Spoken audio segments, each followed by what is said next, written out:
do you see ENPs or OFS companies talking about machine learning or AI or anything? Because that was all the buzz, particularly with, you go to like the Rice Alliance Energy Tech Forum a few years ago, and not just in energy, but really as in startups as a whole.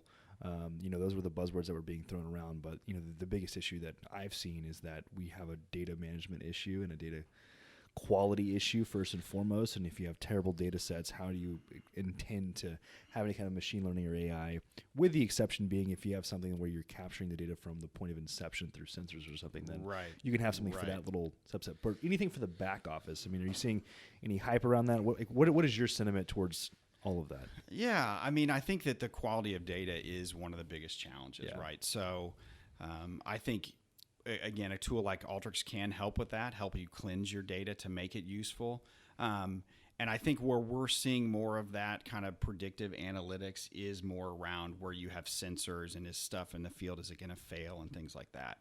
I think one of the other challenges is just the whole data scientist. Do you have a data scientist? How well do you understand it? So there's just a big learning curve. I mean, I think people are moving that way, and I think we'll see more and more of that. But we've got to focus on the data, and we've got to get more people who understand predictive models. And the example you talk about now is, if you're going to train something to predict something, you have to have enough data to train it, right?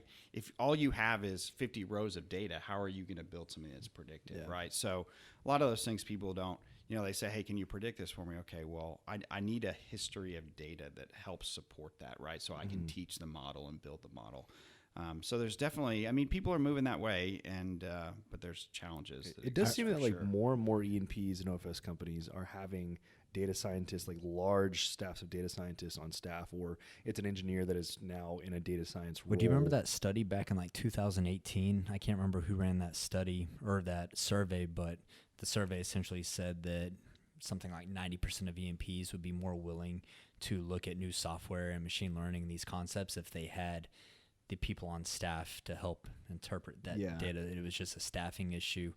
Some interesting talking points around that, talking to, BCG and Shell have had some, they've done some work around kind of hackathons with data scientists, and through our personal experience is you go to hire a data scientist and bring them into oil and gas, and they have that same problem that you're talking about. They don't have the domain expertise of oil and gas, so they understand data and how to analyze it.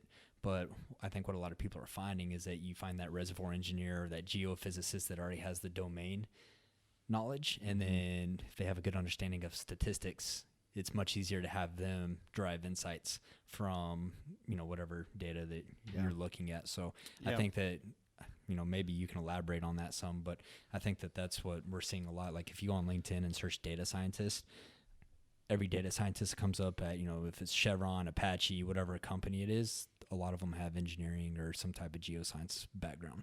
Yeah, and I think that's a big part is you have to understand the data, right, in order to deal with it. Slight tangent on the predictive analytics. One of the other industries we work a lot with, seems very random maybe, is K through 12, so education, so elementary through high school. And so we've done a decent amount of predictive with that.